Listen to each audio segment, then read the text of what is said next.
pinagkaiba po ng ano, motekimas tsaka moteimas.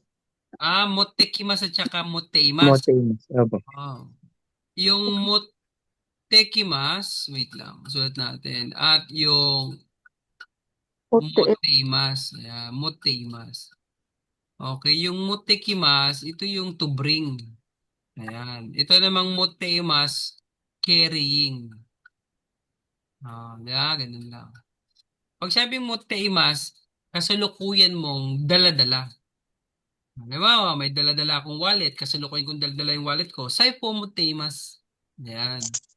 Pero pag sabi mong saipo motekimas, ibig sabihin, dadalhin ko yung wallet ko. Yun.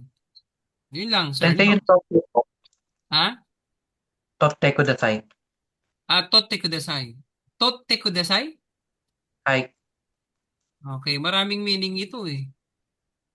O hindi lang siya yung please. Okay. Please get. Ayan. Yeah. Please get. No? Yan. Totte. Pero pwede rin siyang please remove. O, di ba? Ang dami, no? Please pass.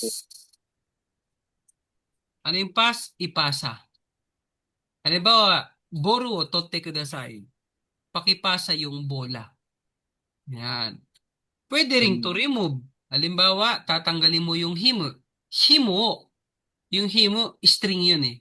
Or pwedeng maging sintas, no? Himo, totte kudasai. Yan. Pwede ring kunin mo. Kunin mo yung asin. Ano yung asin? Shyo, no?